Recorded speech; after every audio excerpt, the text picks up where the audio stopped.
today? I'm having to clip my other headphone here because I've got my left one in, but my ear is hurting. It feels like I've got, the beginning of a ear infection or something. So let's just hope it doesn't actually grow into anything because, ooh, that sucks.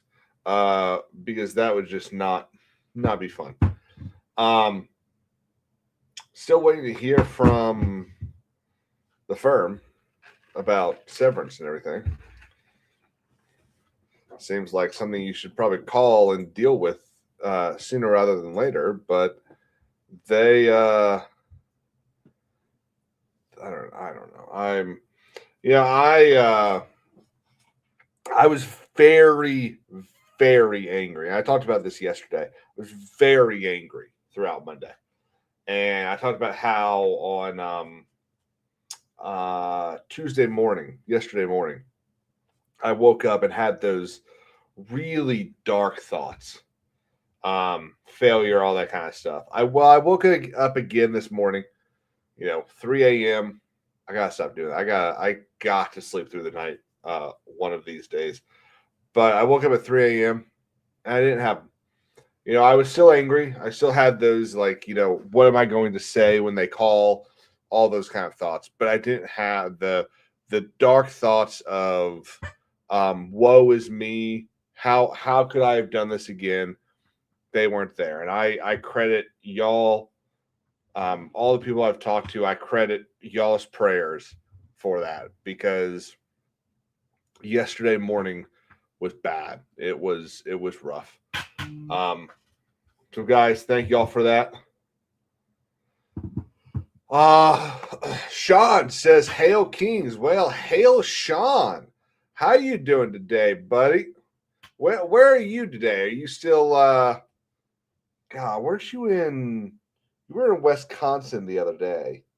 And then weren't you also in Idaho? Or is it Iowa? Something like that.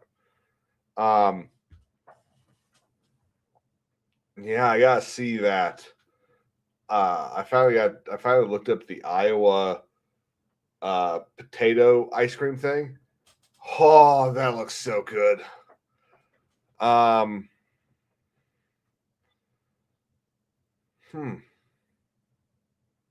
you were somewhere.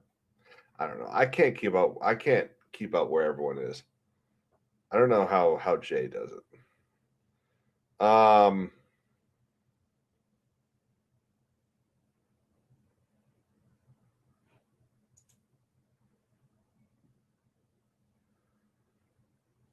Is it good for hedge funds to be buying U.S. equities? That's a good thing, isn't it?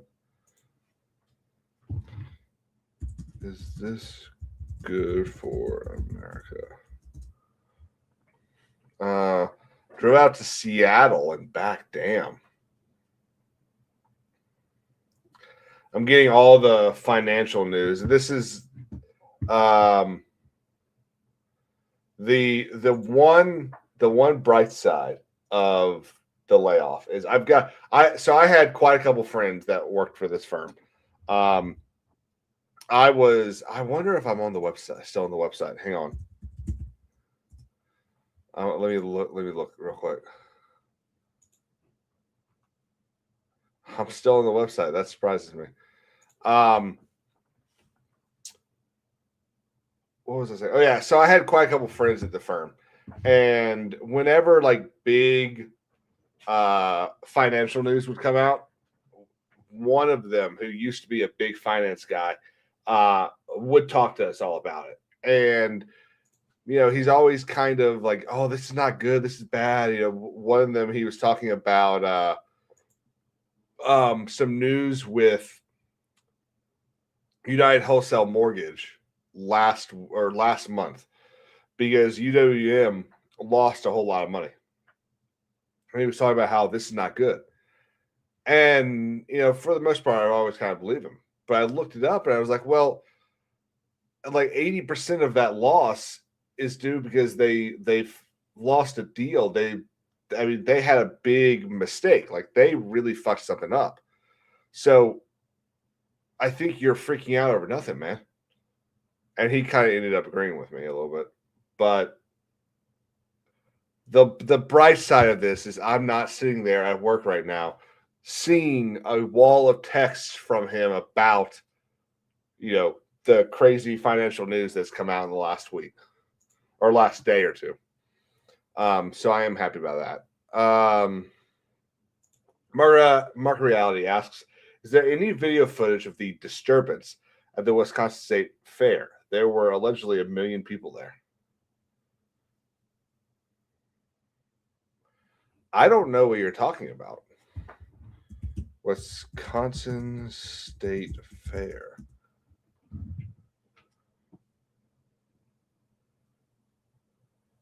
Oh, this was the okay. Yeah. There's some footage. There's some right here. We're definitely not going to turn the sound on. I'm going to keep the sound down just because we all know certain words get said, and I don't need that stuff being said. I thought we were going to mute it. Yeah, I think it's a 10-day event.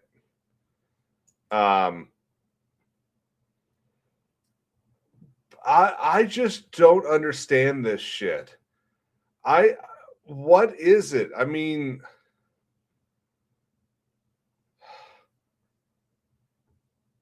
look, I genuinely try to be nice, not mean, not rude, but I don't understand why we keep seeing this shit.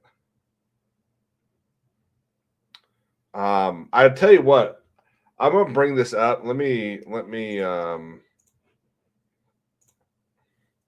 gonna bookmark that, and I want to bring this up on Xcast, and I want to see what Beardo has to say, because I get the feeling Beardo will be pretty damn funny.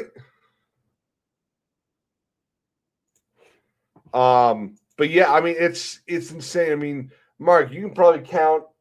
You probably need multiple hands here to count how many cases of assault we've got, disorderly conduct, all of this stuff. I mean, they keep describing these people as teens.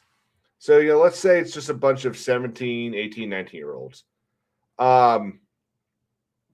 And so you've got a bunch of 18-year-olds here who have now committed felonies and high misdemeanors because they weren't happy someone was wearing the right color or the wrong color, or they weren't happy that they saw someone from a neighboring school district or something like that. It's just complete BS. This stuff continues to happen.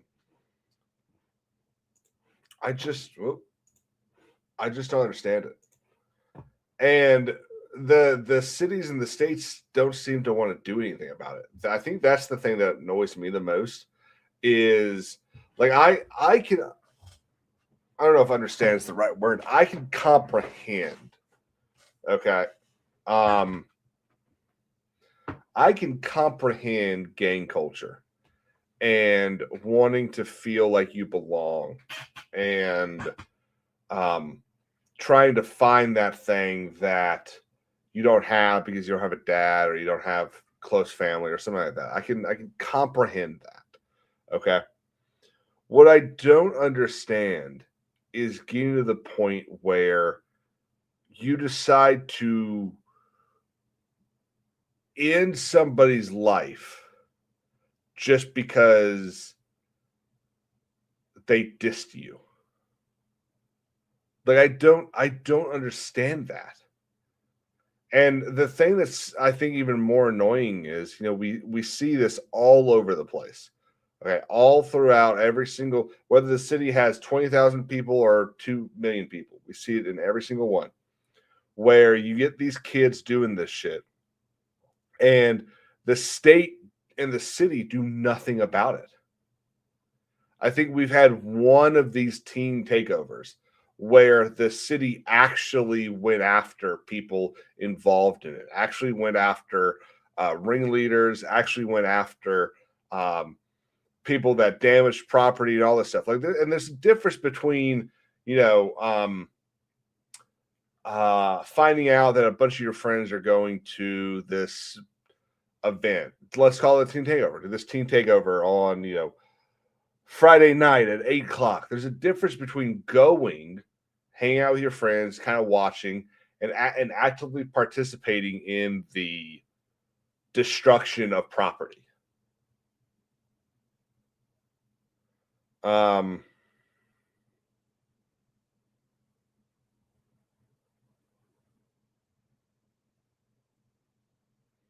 Mario says, I've been looking into the arrests, trying to find the names and where they're from, but the locals aren't spilling the beans. I mean, you should just be able to look up the arrest records of in the county stuff, right? So yeah, for a lot of them, now I don't know about the Wisconsin one. For a lot of them, there have been they don't arrest them. There was one in this was probably 3 weeks ago, where the city police did actually spend a lot of time working to get people arrested, working to actually go after ringleaders and stuff like that.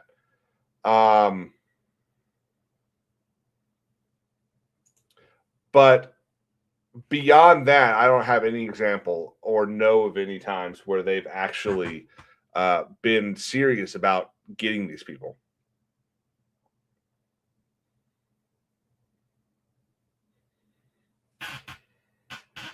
Hang on, I just got a little notification on. Nope. And it could be detentions. You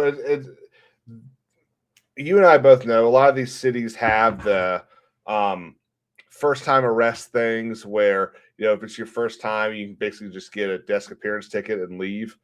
If it's, and a lot of places have, basically if it's not a felony and you're under 18, all you get is a desk appearance ticket. You literally walk in there, they hand you a, excuse me, like I said, I woke up with 3 guys. I'm tired. They basically hand you a speeding ticket and say you have to come back in a month and pay this fine, and then they let you go. It's Mark. You're 100% right. It's catch and release. It's exactly what it is. Well, I mean, just because it's a state fair doesn't mean it is state police. They're most likely, mostly because most cities don't have a large enough police department to handle it, but they're most likely state cops there. But it doesn't necessarily mean that the people investigating it are the state police. I'll give you an example. We have, when South Carolina has a football game, there are state troopers everywhere doing stuff. But if a crime is committed, it's likely investigated by the Richland County Police Department or the City of Columbia Police Department. It's likely not investigated by the state police.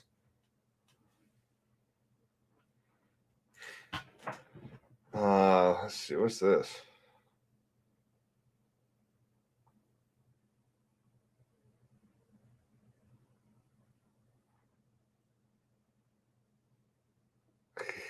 That's funny.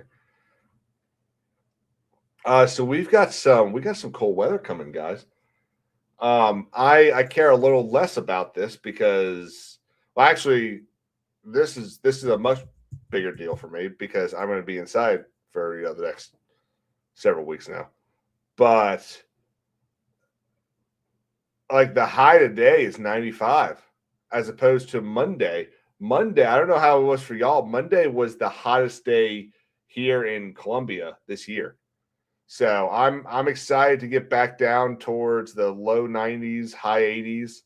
Let my AC actually like run consistently and not never be able to keep up with the heat. That shit's so annoying.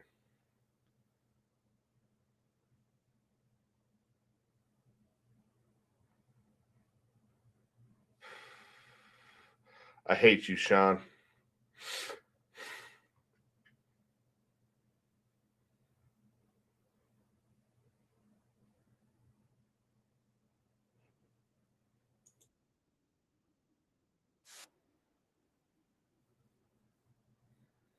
Yeah, I'm gonna send this. So I sent a lot of stuff to Isaac for him to do on his Monday night show because it's just not stuff that I want to deal with, but I know that he'll find funny. So I just sent him one. Global warming. Global warming has been over. It's now climate change. That way, when it doesn't get super hot, or the ice caps don't melt, they are able to say, "Well, we weren't wrong."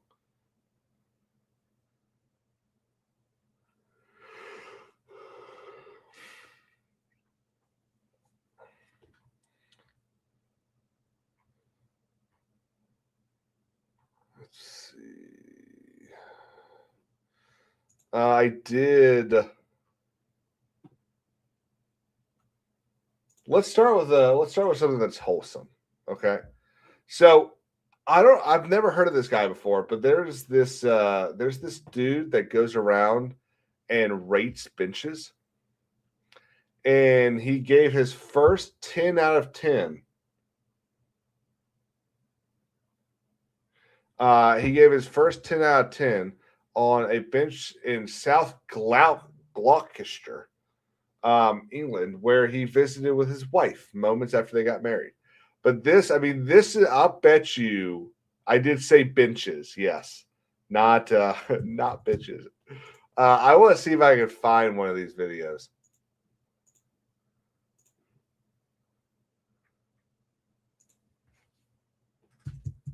Bench review.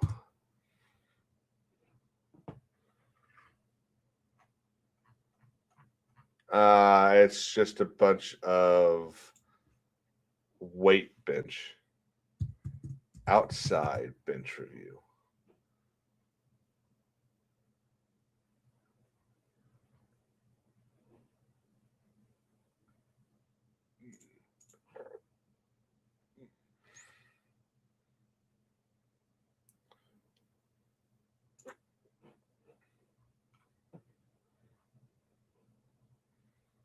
Okay, it's called Rate This Bench.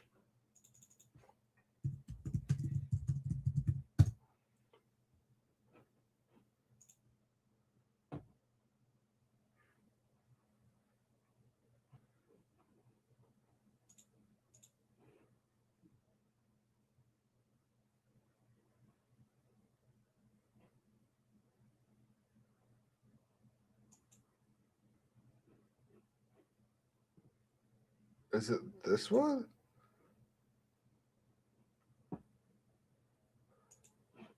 No, hang on. Let me see if I can. Oh, it's an Instagram thing.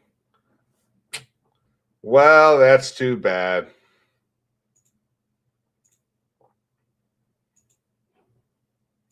Oh well, because I don't have Instagram, so I can't do it. But I just thought this was really wholesome. I'll bet it is some entertaining shit. Hmm.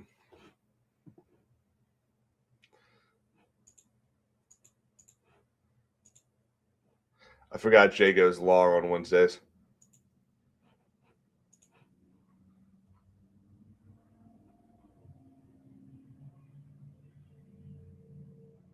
Well, let's let the big old truck drive by. See, that's one of the things I can't wait to get out of an apartment because I'm just tired of having commercial shit everywhere. Let's talk about immigration. So TPS is over. Well, TPS for specific areas is over. Um, the courts, you had a bunch of judges trying to prevent the Supreme Court's decision, and then basically every single one of those judges have given up. They've said, you know what, fine, we'll remove our stays and just let the hearings happen. Now, hopefully, we can get them all out before the hearings actually happen. But what this does is it basically allows for the government to say, okay, your protection's over, leave the country. Um, if they don't leave the country, they are then allowed to arrest them. Now they're already starting with Haitian immigrants in Ohio, and part of the TPS program is basically, when you arrive under TPS statute, you inform the government where you're staying, and or the government knows. So they've got a list. Now, how accurate that list is for some of these places that, like the Somali one, it's been 30 years. So how accurate that could be, you never know. But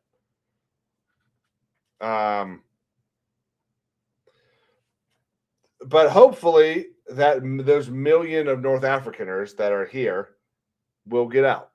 Now, there's a lot of good about this, okay?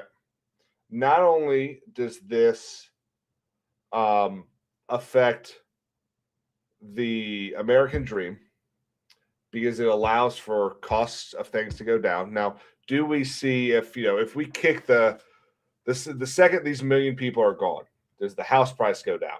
Well, it will in certain areas. In Ohio, where a lot of these people are, we will see the house prices go down. They just will. Will groceries go down? They might. It's another one of those things that might depend on where you are. Ohio being one of the places that have a lot of these people, grocery prices might go down. It's the whole supply and demand. But I bring this up because what's so funny about this is we've all seen those videos of what happened in Spain, or Chutu, Spain, which is that enclave in near Morocco, where all of those God, what the? Hang on a second, guys.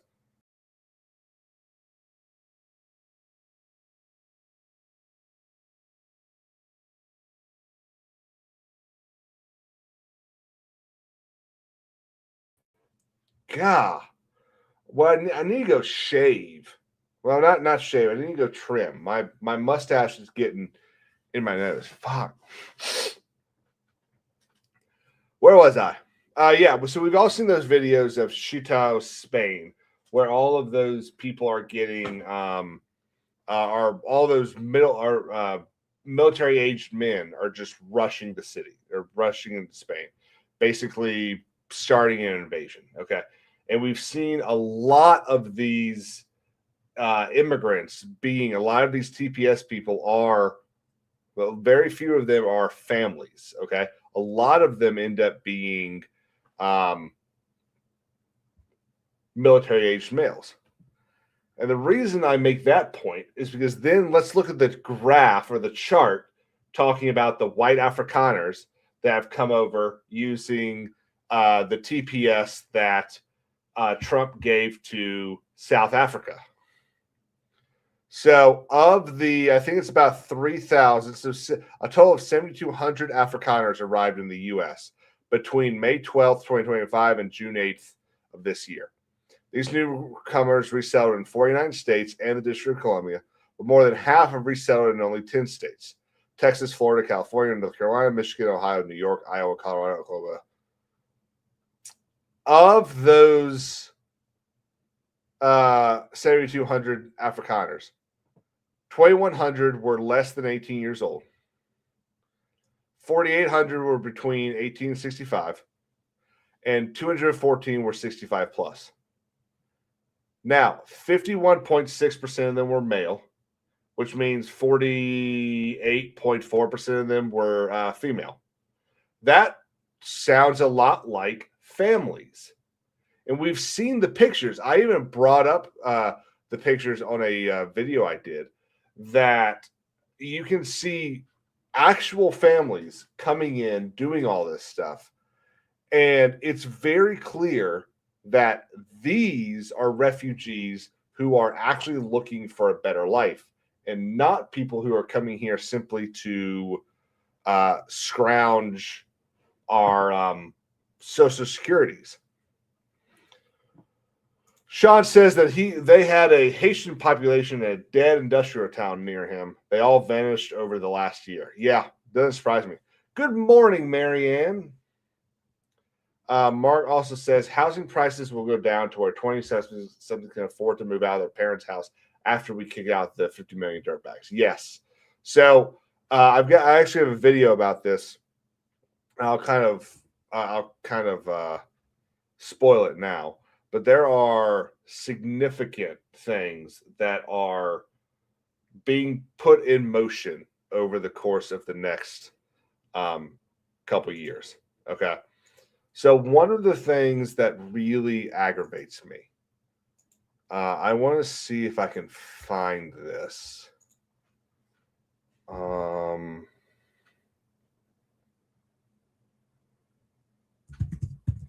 So I saw a post on Twitter. Morning Elite and good morning, Clyde. Okay, I want to show you all this. No idea who Owens is. It's a dumbass EFT, so probably an idiot. But he says, my boomer dad asked me last week why I'm still renting at 43. I told him to start a home in our area is $410,000. He said, save up. I said, down payment would be $82,000. That's not so bad, breaking to pieces. I said, after rent, insurance, daycare, I put away about $400 a month. He did the math out loud, got to 17 years, went quiet. Then he said something I didn't expect. I put $3,200 in our first place. I had saved it 8 months working at the plant. Then he sat there for a second. I always thought you kids were exaggerating. That's it. That's the whole. Yeah. Okay. This is bullshit. Okay. It just is for a lot of reasons. Now, as more of the immigrants get out, there are a lot of things that have to be fixed that are not just going to be fixed under Trump. Let's start with groceries. Okay. Let's start with beef. The American cow herd is at one of its lowest valleys in the last 40 years. Okay. There's a lot of reasons for that. One of them is that the Biden administration slaughtered a hell of a lot of the cows in its last 2 years in office. And they slaughtered it under this BS bovine tuberculosis shit. Then the reason for a lot of the other increases of our groceries over the last 6 years is because of the Russia-Ukraine stuff. The world got about 90% of all of its fertilizer from Russia. That was Russia's number 2 export was fertilizer. Well, after they couldn't, after the world stopped being able to buy fertilizer from Russia, it went from being about $30, $40 a bag, so 10 pounds, I don't know, to about $140,000.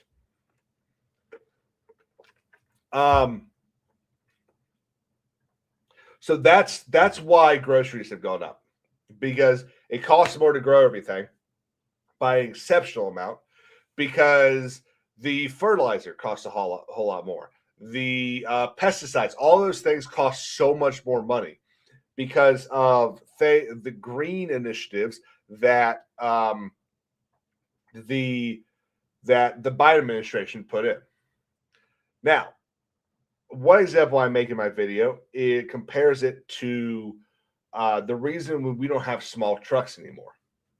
Because small trucks because trucks in general are not very fuel efficient. The smaller the vehicle, the more fuel efficient it has to be. This is the rule created by Obama's, I guess, EPA or something in 2010. It was one of the things that kind of streamlined the whole gas guzzler thing. And which is why cars cost so much more money now. Because Ford and all of them have to spend a whole bunch of money making these cars more gas friendly. So they have to charge more. It's a cause and effect thing. All of these federal rules creating more green initiative stuff is causing everything else to skyrocket. Okay. Now, Corn Boy's right. Regulations get us every time. Now, the reason Owen here is also a dumbass is because he is sitting here saying he needs $82,000 for a down payment on a $410,000 house. That's a lie. That is a lie. And this is why you need to know stuff to function as a member of society.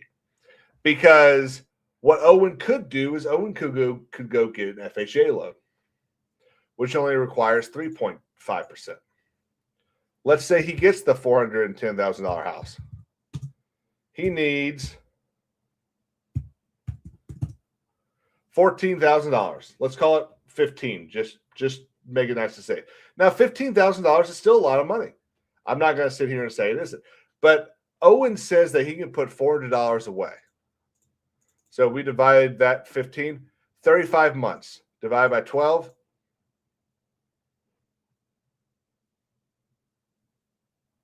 Sorry, hang on. I did that wrong. 410 times 0.035. Damn it. Can I do backspace? I can.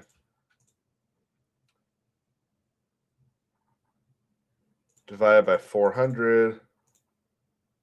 And then 35 divided by 12. Yeah, that's just under 3 years. Okay. Seems to me that 3 years is a decent amount of time to save up to buy a house. Dude, Mark. I ain't touching gold standard. I don't understand that shit. Okay, I just don't. But there are so many programs out there to allow people to buy homes. Okay, some of them are, what's the word? Predatory in a way. Okay, some of them are predatory. Some of them are just. That's not true. Cornboy. I mean, I know what you're probably saying, Cornboy, but that's just not true. I have had several FHA buyers now. For some of these programs beyond FHA, there are income requirements. Okay. So SC Housing, okay. South Carolina Housing is a statewide grant program that has an income limit. If you make more than $72,000 a year, you do not qualify for SC Housing. Okay. Which is basically your down payment. It's a DPA loan. Okay. But the way that it works is if you sell the home inside the first 10 years, you owe a portion of that down payment back.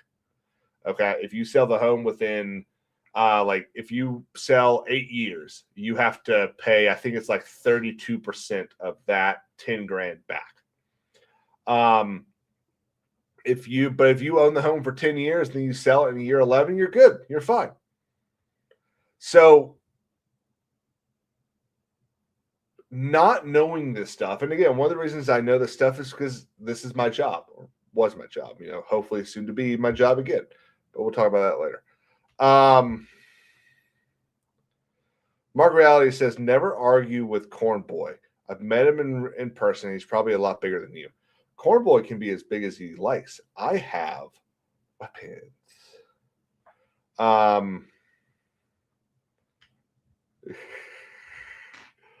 But yeah, so this is the thing this is part of that black pilling that I really hate. Okay. Yeah.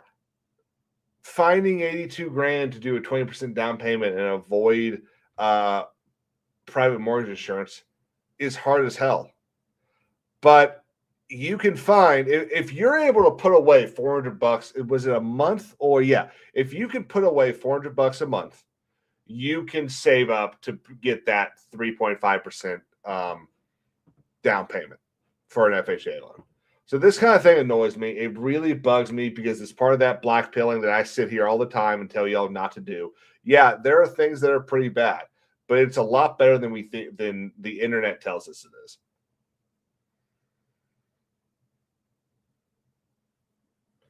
I mean, you have to do a lot more than that, but basically the general rule to avoid PMI is put 20% down. Or you can put 20% down and avoid it completely. Or you can pay a lump sum up front. It's usually somewhere in the neighborhood, at least here in Columbia, so about $250,000 homes, usually about $8,000 to $9,000 more. But yeah, I mean that's the general rule. Put down 20%, you don't have PMI.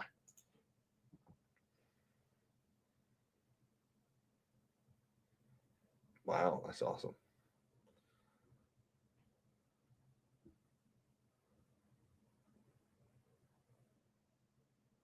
Whoa. Hang on, here's a little bit of news, guys. So ChatGPT has, quote, all but stopped citing Reddit in search results, with Reddit's share of citations falling below 1% on August 14th. I don't know if y'all remember, but when this was January of last year, I think, it was right around inauguration. Reddit signed a deal with ChatGPT and whoever, and Cloud and all of them, Claude, whatever it's called, basically allowing them to be one of the feeders of information. So that's why every single time there's like a tick, an increase in conspiracies about, Trump took the oath of office like this, so he's not really the president and stuff like that. The LLMs will push an answer that makes no sense. Like, well, don't forget, Donald Trump's not actually the president right now.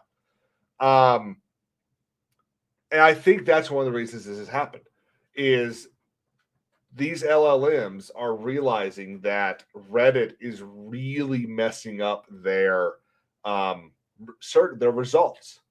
Reddit is full of a bunch of bullshit, and I think it's costing them a lot of money because people don't want they don't want to get these bullshit answers that they have been getting. Sorry, I've got my email open because I'm waiting for some emails.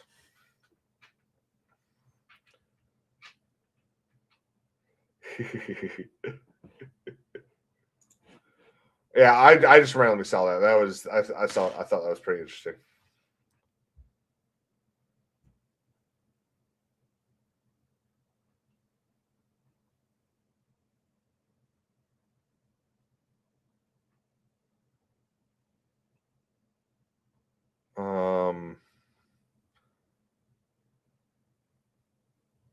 Jesus.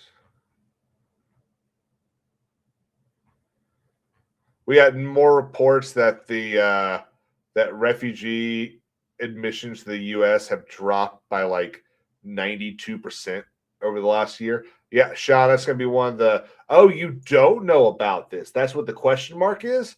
Oh, okay. Let me see if I can get some speeches from our friendly Seattle mayor. And while I'm looking that up, I'll finish saying what I was saying. So we've got, the White House has released more reports showing the sharp decline in immigration admission, refugee admission. It's down so 2024, it was at basically 100K.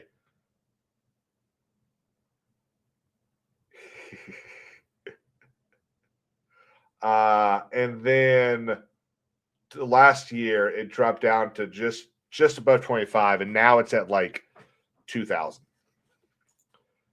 No, Sean, I use them to kind of give me a track. It's not the I don't use them or the title to tell me what the first like 2 or 3 stories I talk about are. I use it to kind of remind me, hey, here's your tit polls, and now let's fill it in with all the little other silly stuff you want to talk about.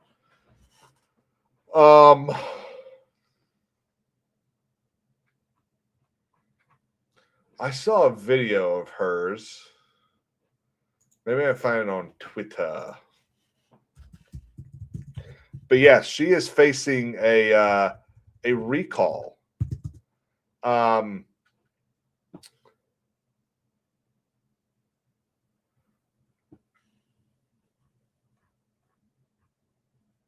And it has to do with a couple things. One of them is she fired the chief of police, the commissioner of Seattle PD, I guess, at the height of a murder trial. Not murder trial, murder investigation. And there were a lot of people that were like, what the fuck are you doing? Police chief. I want to see if I can find, because there's a specific video. What the fuck? There's a specific video of her giving a press conference. And the reporters are just dogpiling her.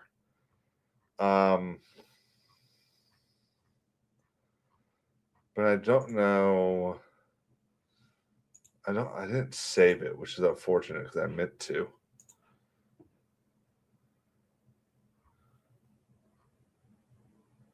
Damn, I thought I had watched it on YouTube.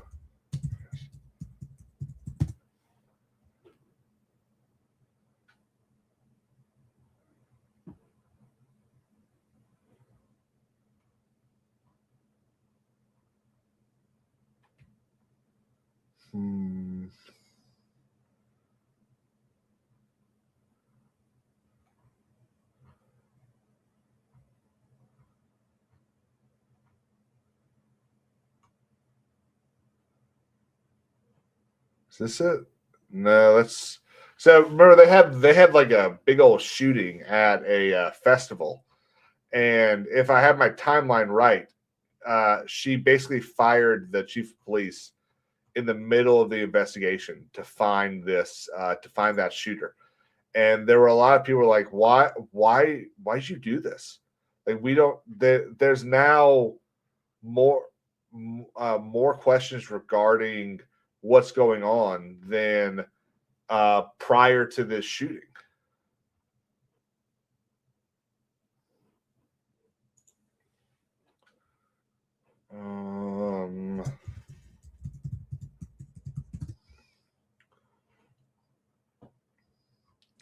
See, this is one of the things that I would love for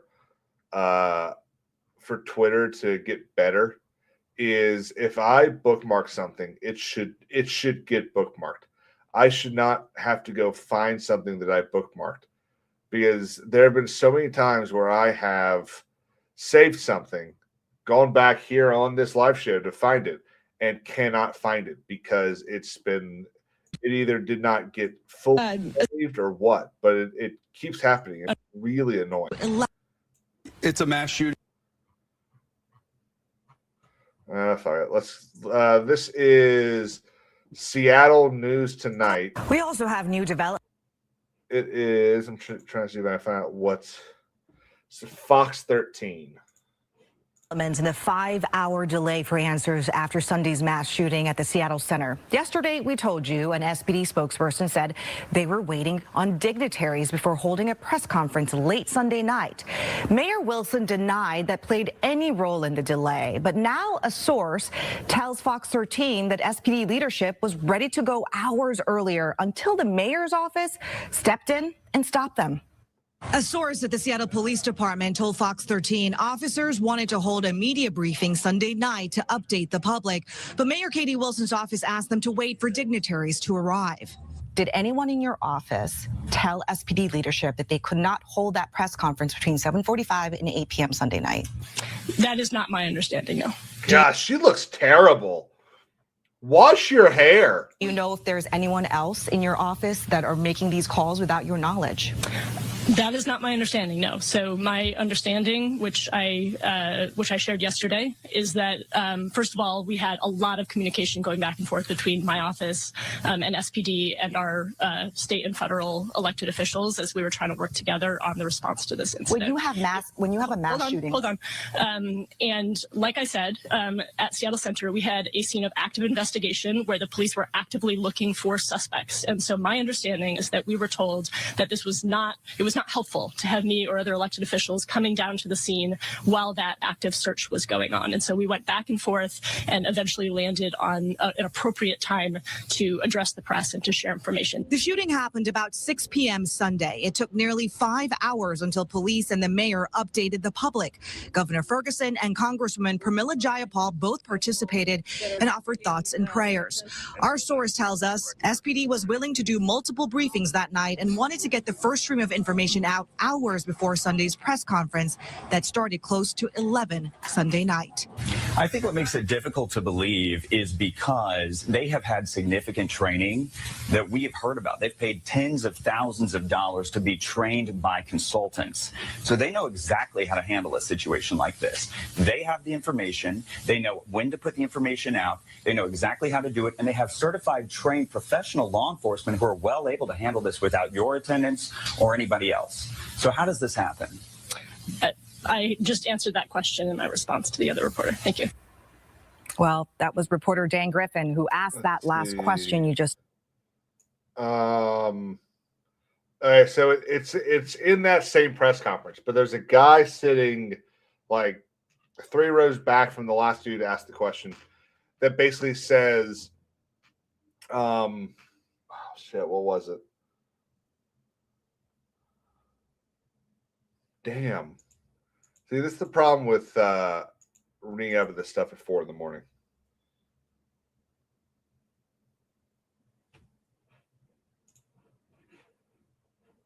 Let's see if I can find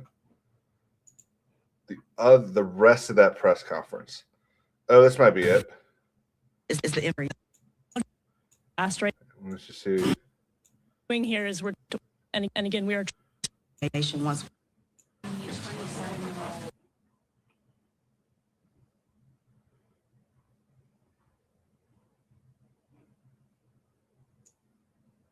The time desperate.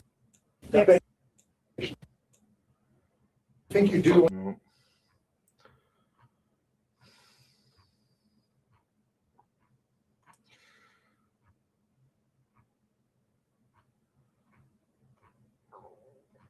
I don't think I'm gonna be able to find it, which is annoying because it's one of those rare examples of seeing a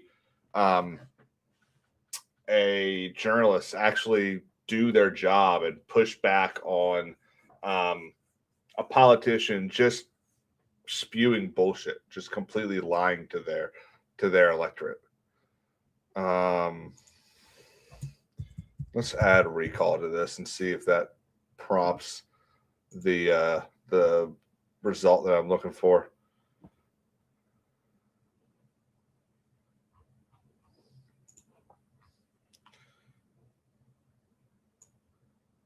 Surveillance cameras in Pioneer Square.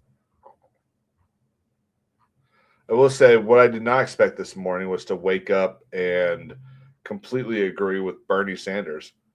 Bernie Sanders put out a tweet last night basically saying that flock cameras in their AI system have got to go. And yeah, a broken clock's right twice a day. So, but that is 100% right. That shit is insane. New this morning. Okay. Let's go with this. This is just kind of information on the recall. Why it's an interview. There is an interview with the family that's pushing it and why they want to recall her. Effort to remove Seattle Mayor Katie Wilson from office is taking its next step. In less than 2 weeks, a judge will review the recall charges filed by a Seattle couple, a key hurdle before they can begin collecting signatures. KOMO's Jackie Kent breaks down what happens next. This is after speaking with the woman leading that recall effort. We're a big city. We've got big city problems. And Katie, do your job. KOMO News broke the news to Melinda Jacobson. The paperwork she filed in an effort to recall Seattle Mayor Katie Wilson will be reviewed by a King County Superior Court judge. People just want something done. There's just been one mistake after another. This is happening now that the prosecuting attorney's office has finished a technical review to determine basic information about petitioners Jacobson and her partner. The prosecuting attorney's office clarified that review review confirmed the pair are registered voters, that they wrote a concise summary of the claims, and that they signed the petition document. The fact that there's going to be a hearing, that means there's some hope. Jacobson accuses the mayor of being derelict in her duties when it comes to public safety, noting concerns about turning off the CCTV cameras after the World Cup and her handling of SPD leadership after the Bite of Seattle mass shooting, among the reasons for this push. If somebody was going to apply for a job, they should know the job description. She clearly didn't. She's I agree. all over the place. A King County Superior Court judge will determine whether what's alleged in the recall charge paperwork meets the legal criteria for a recall and whether the ballot synopsis is adequate. And you're confident with the paperwork you submitted? I spent a lot of time on it. I ran it by a lawyer. Yes, I'm confident in it. Jackie Kent, Come On News. Wow. And here are the next steps in this process. If a judge rules the allegations meet the requirements for a recall, Mayor Wilson can appeal to the state Supreme Court. If the recall moves forward, petitioners would need about 70,000 valid signatures, equal to 25% of the votes cast in the 2025 mayor's race. King County Elections would verify the signatures. If enough are valid, a recall election would be scheduled, giving Seattle voters. I mean, that would be nuts. Remember, Gavin Newsom faced a recall in it was like 2019, right? That he faced a recall he ended up winning his by a significant margin, if I remember correctly. But even then, I mean, I feel like the last successful, was it 2020? Yeah, the last successful recall that I can think of is back in was what, 98 in California, and that's how Schwarzenegger got elected governor, which is still wild.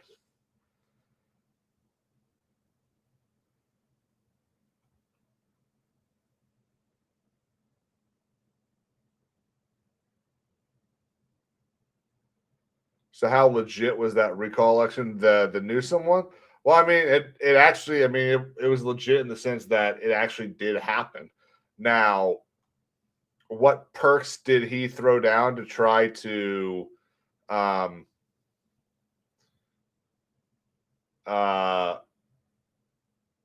gain votes that he probably should have lost? Well, Sean's just told you about one of them. I imagine there's a whole lot more.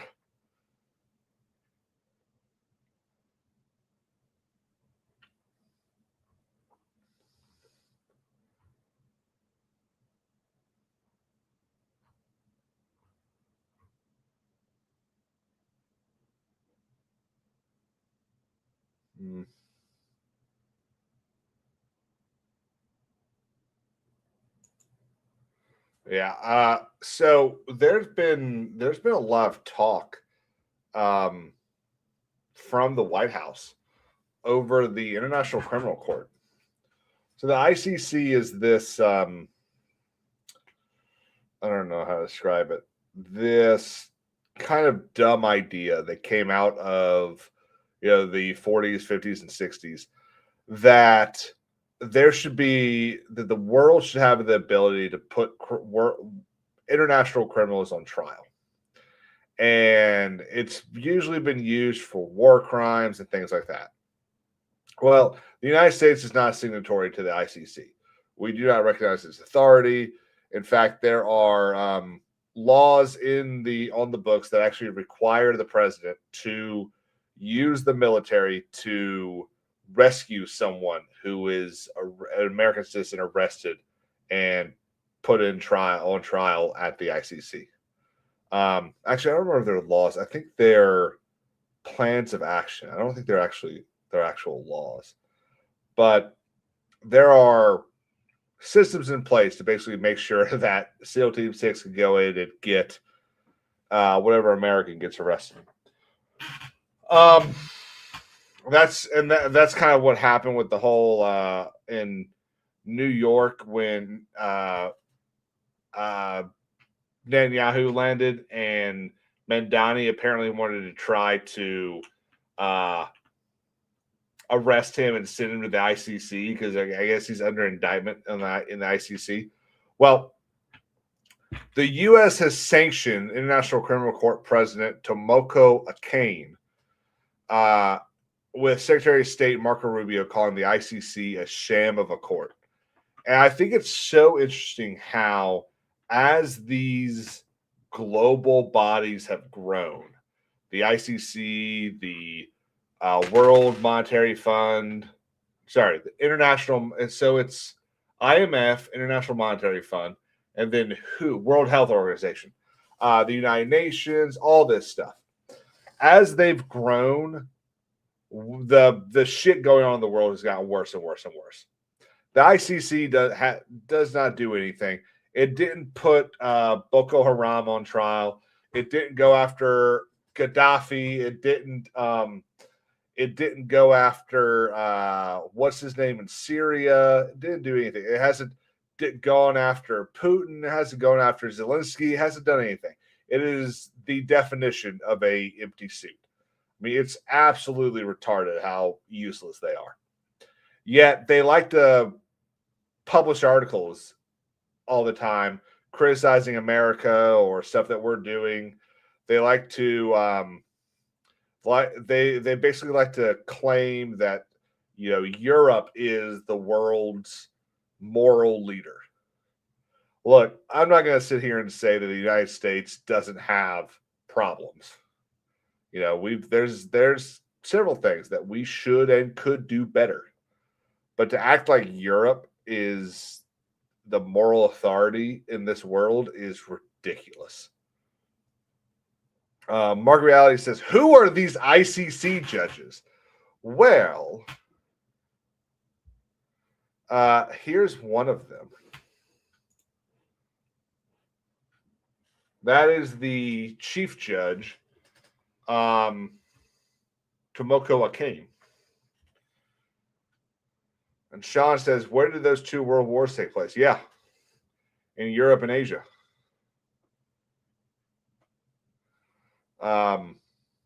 Which we should get more Hollywood entertainment about the shit that went on in Asia with World War II.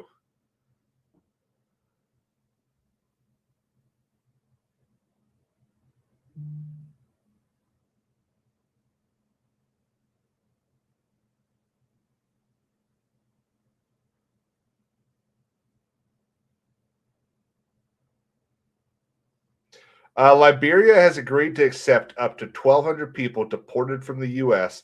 who are not Liberian civilians. Where is Liberia? Looks like map. Okay, it's over by Cote d'Ivoire. Yeah. I mean, it's not a bad area of Africa, is it?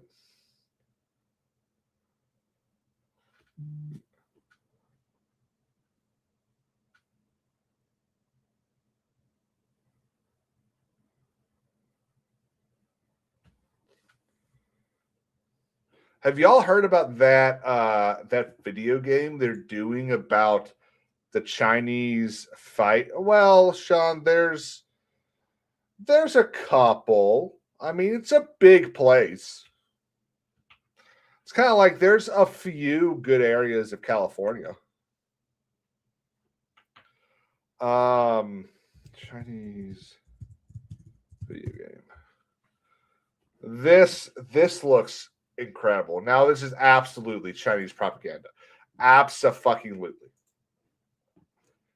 Big Chinese propaganda here. But this is a video Chinese fights against Imperial Japan prior to World War II. And it looks pretty good.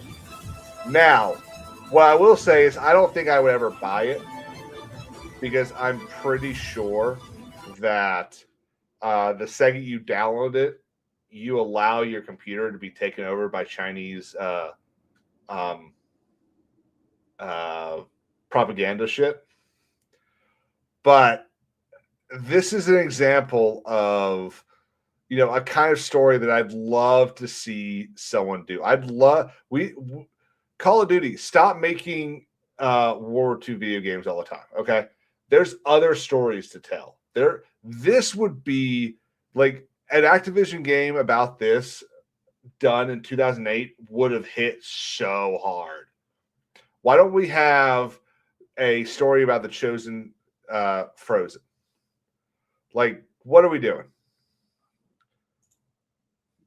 But this, I'm interested, and if I could find a I don't know, maybe like a pirated copy or something, maybe maybe I do it. But it looks pretty cool.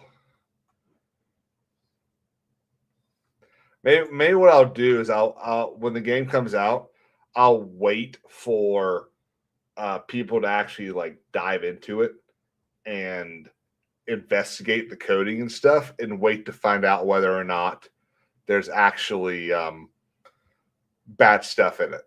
And if it's not, maybe then I buy it.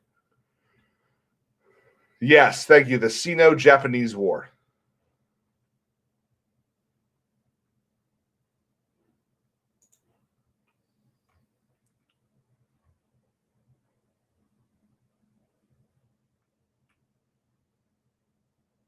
Yep, that's exactly what happened. So the nationalists fought the Japanese throughout World War II, and then after the war ended, Mao's communist army came in from the hills and defeated the nationalists.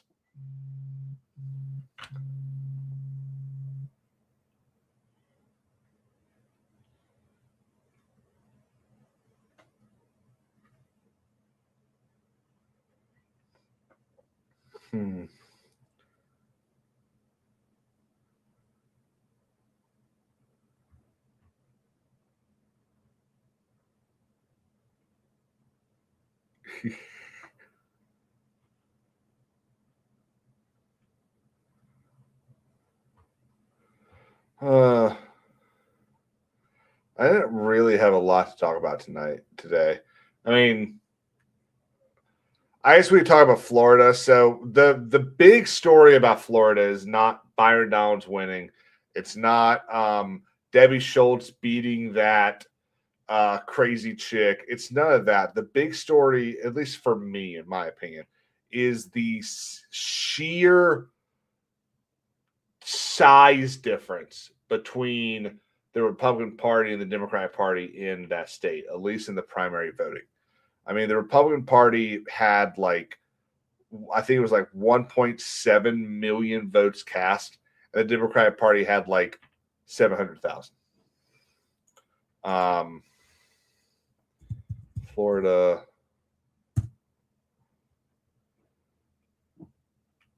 Yeah, they have. I think they do. Florida. Like you vote in one or the other. So Republican, if we just look at Byron, Jay Collins, and James Fishback. Mark Reale says they do not have open primaries. Is it, so you have to be registered with that party to vote in the primary?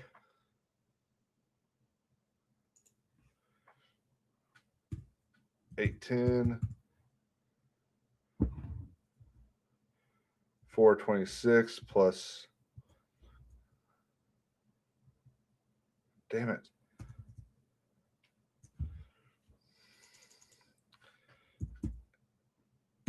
$810 plus 426 plus 177. So 1.4 million Republican voters for those top three candidates.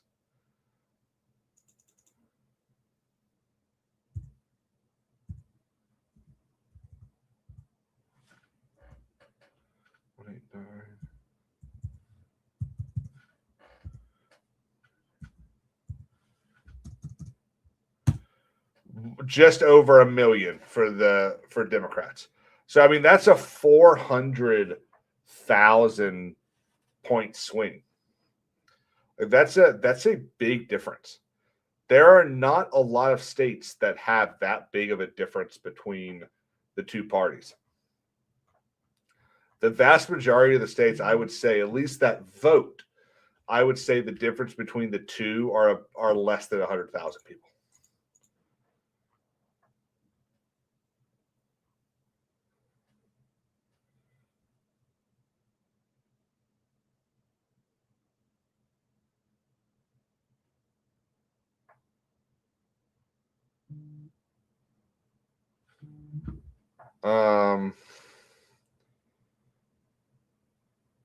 Socialist Democrat won her primary, so she will face Ashley Moody in the fall.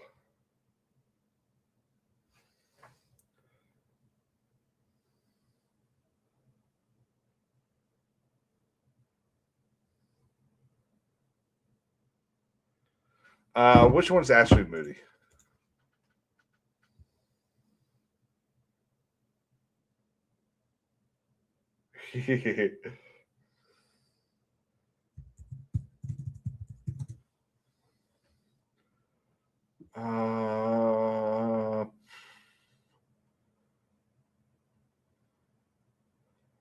So her versus Angie Nixon. I mean, I think Ashley's going to win. Because, look, I mean, again, you've got to think, and this is the problem with the Democratic Party, especially in Florida. You've got to think about who is voting, okay? And you could have a bunch of people that want, this representation or that, but the vast majority of the people in Florida do not want communism. And let's see what the results were for that seat. I don't want governor.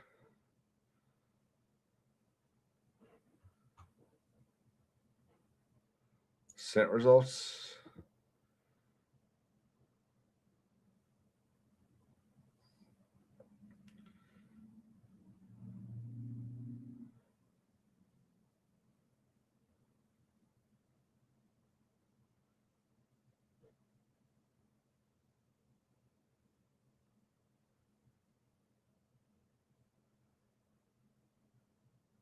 I don't have Florida on here. Here we go. It's its own special little thing. So Angie Nixon beat Alex Vindman. I think I saw Jay talking about this by about 150,000 votes. Okay. Got to 705,000 votes. I don't see and would need even more. So Angie Nixon and Alex Vindman's number together does not even equal Ashley Moody's group by itself. She's not going to win. Blows my mind. Damn, she won. Ashley Moody won every single district.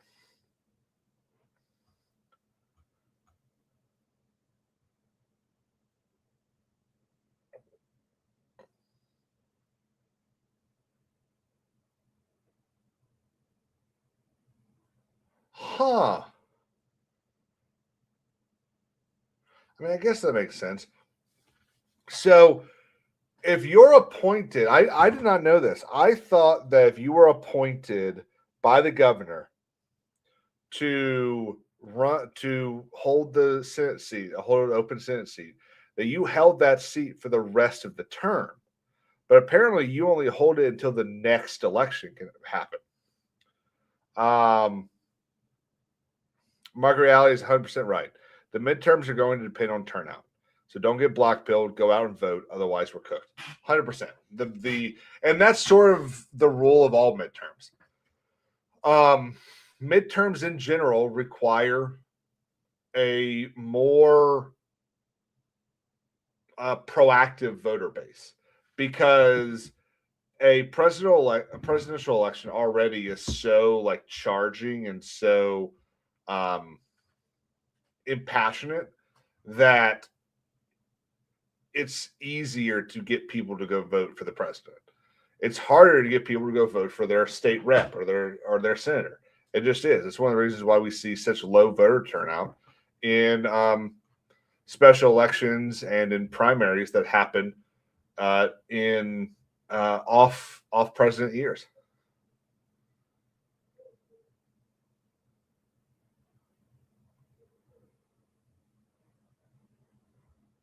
The dog barking outside.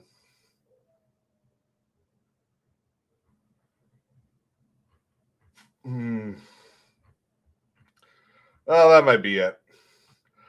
We got a video coming out at 12 o'clock. I've got 2 other videos in the way. I'll probably do 2 videos tomorrow. Please watch them. Comment, like them. If you think I'm a fucking idiot, just tell me you think I'm a fucking idiot, but comment. It really helps. And if you're gonna call me a fucking idiot, make it funny. I hope you all have a great day. You know, it's not even 11 o'clock yet, which is kind of nice. I've got a lot I can do for the rest of my day. Tonight, Wednesday night, I think we're probably let me open Steam real quick. What have I got here? I think we're gonna start what's it called? Resident Evil 7 tonight. Okay, that's Biohazard. Is that the one?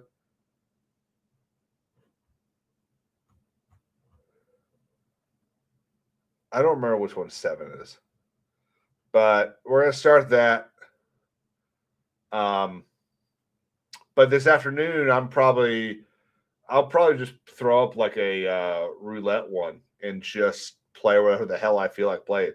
Y'all want to hop in and chat? You can hop in and chat. But other than that, I'm just gonna sit there, play video games, and watch television. Yeah.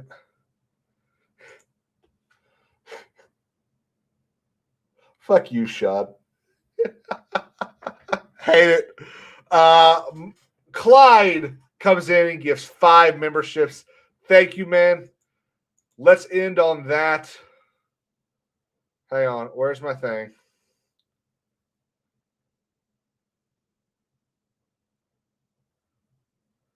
Huh. There. Thanks so much, man. Y'all have a great night. Y'all have a great day. It's not nighttime. I'll probably be back in about 45 minutes. Peace out.